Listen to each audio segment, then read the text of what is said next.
વડગામ પધારી રહેલા ગુજરાતના સંસ્કારી મંત્રીનું વડગામની ધરતી પર સ્વાગત છે. મને મળેલી માહિતી પ્રમાણે પોલીસ સ્ટેશનના ક્રીડાંગણ અને સાથોસાથ પુસ્તકાલયના ઉદ્ઘાટન માટે માનનીય ગૃહમંત્રી વડગામ પધારી રહ્યા છે. ત્યારે સમગ્ર ગુજરાતની જનતા અને વડગામના યુવાનો અને ખાસ કરીને વિદ્યાર્થીઓના મનમાં એક સવાલ થઈ રહ્યો છે કે 8 ચોપડી ભણેલો માણસ એ પુસ્તકાલયનું ઉદ્ઘાટન કરશે. તમે જે વિદ્યાર્થીઓને પુસ્તકાલયની દુનિયામાં લઈ જવાની વાત કરો છો એમના મનમાં એવો સવાલ નહીં થાય કે ભાઈ તમે પોતે કેટલું ભણેલા છો? સવાલ નંબર 2, આ વિદ્યાર્થીઓને, આ યુવાનોને અને વડગામની જનતાના મનમાં એવો સવાલ ચાલી રહ્યો છે, સોશિયલ મીડિયામાં સતત લોકો પૂછી રહ્યા છે કે તમે એ જ માણસ છો ને જેણે થોડાક સમય પહેલા કોઈકના ટાંટિયા તોડવાની વાત કરી હતી?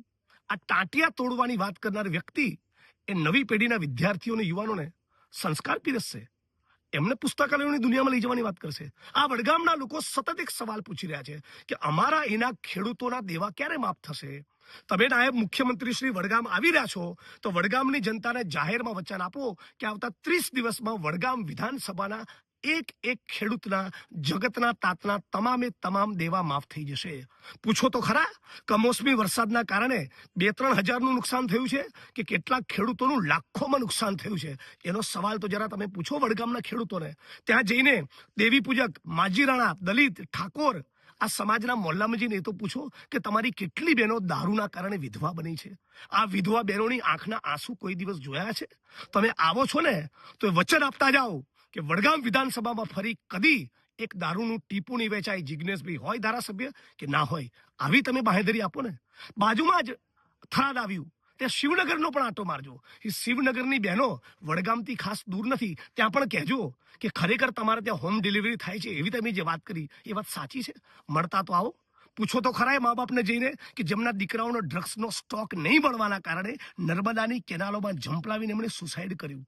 25 વર્ષથી વડગામ વિધાનસભાના સર્વ સમાજના ખેડૂતો સતત બોલી રહ્યા છે કે નર્મદાના પાણી, નર્મદાના નીર મુક્તેશ્વર ડેમના કર્માવત તળાવમાં ક્યારે આવશે?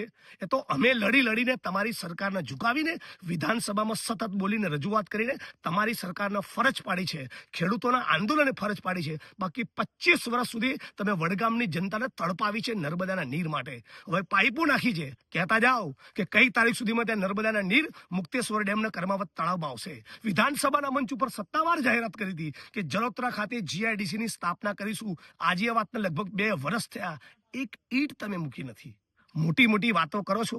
આખું નવી પેઢીની એક નવું યુવાધન એ ડ્રગ્સના રવાડે ચડ્યું છે. છાપાઓ લખી રહ્યા છે કે આપણા ગુજરાતમાં છેલ્લા કેટલાક વર્ષોની અંદર 17 લાખ પુરુષ અને 2.5 લાખ મહિલાઓ, એમ કુલ 20 લાખ લોકો ડ્રગ્સના રવાડે ચડ્યા. વડગામ હોય, થરાદ હોય, બનાસકાંઠા હોય કે તમારું મજૂરા હોય, ક્યાંય પણ ડ્રગ્સ નહીં જોવા મળે. આવી શું ગેરંટી તમે આપવા માંગો છો? દરેક ચૂંટણી પહેલા CR પાટીલ આવે, માનનીય મુખ્યમંત્રી આવે, યોગી આદિત્યનાથ આવે, અને મેવાણીને ટાર્ગેટ કરવાના બદલે તમારામાં તાકાત હોય ને તો ડ્રગ્સને ટાર્ગેટ કરો, કુટણખાના ટાર્ગેટ કરો, દારૂ જુગારની બધી ટાર્ગેટ કરો, ઇલીગલ માઇનિંગ ટાર્ગેટ કરો. પૂછો તમારા પોલીસ સ્ટાફના સજ્જનના સારા પ્રમાણિક માણસોને કેટલો દારૂ રાજસ્થાનથી આવે છે. તમારામાં શરમનો છાંટો છે? હે, કાયદાના બંધારણ જેવું કંઈ છે કે નહીં દેશમાં?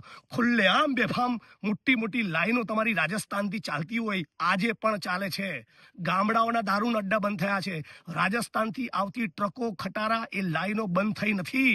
તો આવો છો તો વચન આપતા જાઓ કે હવે બનાસકાંઠામાં રાજસ્થાનથી આવતો એક પણ દારૂ, એક પણ ટીપું જોવા નહીં મળે.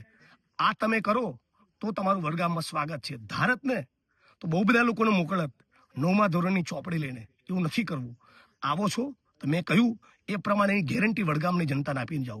વડગામનો ખેડૂત, પશુપાલક અને સર્વ સમાજના યુવાનો એ ઈચ્છે છે કે ગામે એમના દીકરાઓને નોકરીઓ મળે. જે બાળકો, જે વિદ્યાર્થીઓનો સ્કૂલ ડ્રોપ આઉટ રેટ છે ઘરે, કેટલીક સ્કૂલોમાં આટો તો મારતા જાઓ, કેવું બિસ્માર તમે સ્ટ્રક્ચર ઊભું કર્યું છે ઠેકાણા સ્કૂલોના તમારા રાજમાં? નવી પેઢીના વિદ્યાર્થીઓને નોકરી જોઈએ છે. તમે ક્રીડાંગણનો ઓપનિંગ માટે આવો છો, તમે કોમનવેલ્થની વાત કરો છો, બહુ સરસ. હમણાં 73 ગામનો પ્રવાસ મેં કર્યો છેલ્લા 4 મહિનામાં. ગામ વિદ્યાર્થીઓ અને યુવાનોએ મને કીધું છે કે જિજ્ઞેશભાઈ, સ્પર્ધાત્મક પરીક્ષાની તૈયારી કરવા માટેના ક્લાસીસ નથી સરકાર બનાવતી.